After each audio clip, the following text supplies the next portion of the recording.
His faith shaped him. His parents were very strong, believing Irish immigrants, and he grew up in a thriving parish in the Dorchester section of Boston.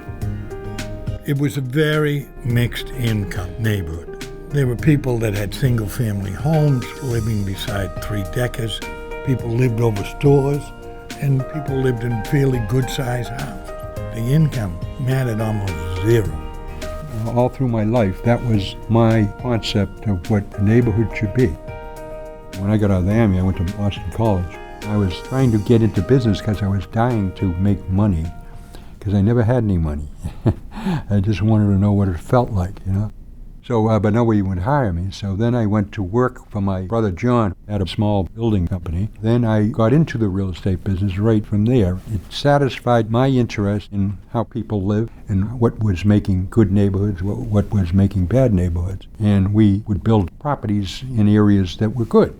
My brothers wanted to keep doing that, but I knew there was something missing here. I wanted to build mixed income housing, which I had been thinking about all my life. I started my own company in 1973. In 1973, mixed income housing wasn't really known or accepted. Most people thought that you couldn't do it. You couldn't get market rate people into a development if they knew there were low income families there.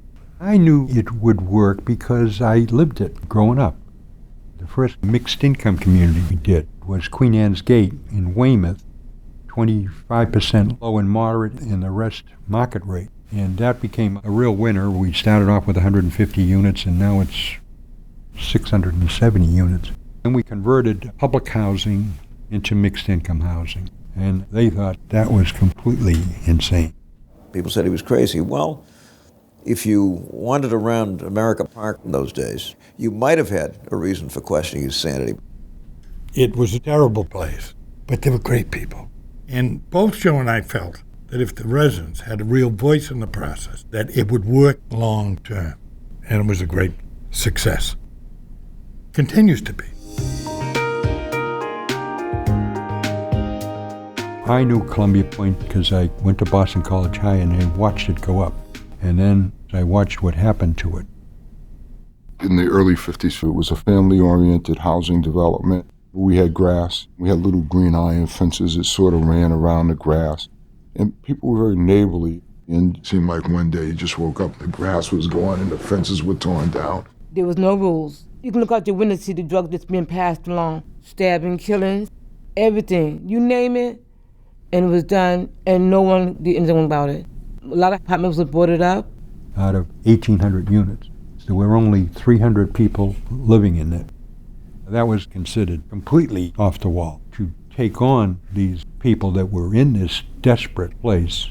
It's one thing to build new for mixed income. It's another thing to take an existing, deteriorating public housing project. It's hard to imagine a scenario of doing this kind of work where people are not suspicious on the front end. Ain't no white man never did nothing for us. And all of a sudden this white man will come and tell, I'm gonna do this and I'm gonna do that. That's very suspicious. I refuse to believe that this was gonna take place. Even if all of this took place, and they did make everything fantastic, would there be a place for me? Or would they find a way to gradually get rid of the tents? What's your answer to that, Mr. Corcoran? If the majority of the residents of Columbia Point were to move out, I would consider that we had been a colossal failure. If the buildings look great and they're not for the people that live there, we will have failed, and we're not going to fail. As it turned out, it was a very sincere proposal. I began to feel that maybe they are what they say they are, and they're gonna do it for us. I don't want all of those waterfront units going to... They really listened to what the people in the community had to say. And people who's in Columbia Point, we guarantee that you will have a place in Harbor Point. If you have a partnership with the residents that says, we do not move forward until we get your approval, it changes the whole dialogue. Plus, when you have a problem with, say, Mass Housing and Finance Agency, they would come with you and plead the case. I heard a lot of very strong, very wise, and very sensible people. They can say no to a big, fat developer, but they have a real hard time saying no to the poor people that live there. Our mixed income model says we will focus on our low-income families and make sure that their needs are met so that the community becomes attractive to the market. We got these young people who had not necessarily come in because they had a belief in mixed income housing. It was a practical thing. This was a better deal. Lawyers, med students, teachers, they were moving in and everybody was the same. Now it's a very vibrant area.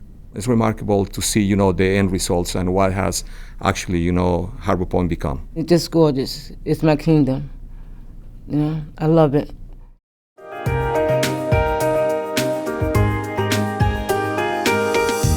People don't grow up in poverty. People grow up in neighborhoods, and we have to fix those neighborhoods. And that's what TAC is all about. We're really able to see the entire picture of how neighborhoods need to change. And we provide technical assistance to the organizations that are doing neighborhood revitalization work, the social services, the planning, the stakeholder development, the partnership development. They understand that the mixed income housing only works for complete transformation when all of these other things are happening. The mission of TAC is to put everything in place and make it work. And at the point that it's working, it will take on a life of its own. Our work is over. We move on.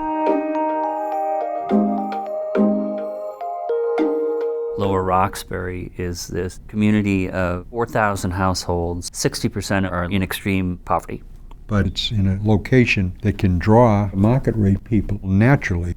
All the schools around there who have problem housing their people in dormitories, graduate students, all of the people in the Longwood medical area. There's big parcels of land that we could build mixed income housing that they can't resist. And they would become part of the Roxbury community. And then when they come in, other good things will happen.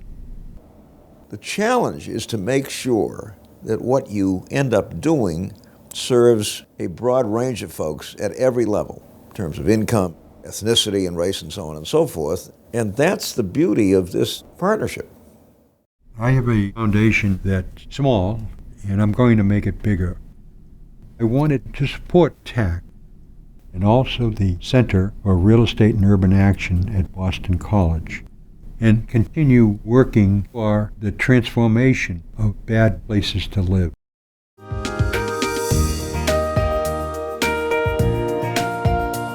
I admire a guy who grew up in this neighborhood and always had his eye on this neighborhood and saw an opportunity where he could come back and have a real positive impact.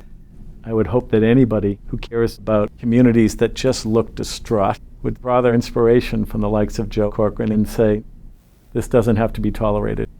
I think Joe respects persistence. He sticks with some of these ideas for a long, long time. Commitment for the long term, willing to take risks. Obviously, Joe took tremendous risks. How many developers in that day and age were willing to put their faith in low-income tenants? Joe was, for all the right reasons. The end of that is a community where people live in dignity. That's what he wanted. That's what he continues to want. Oftentimes people will think I'm ridiculous to try to keep doing something, but I have always felt that I should hang in there with it and prove it that it can be done. And that's the legacy I might want to leave. If it's the right thing to do, don't quit on it.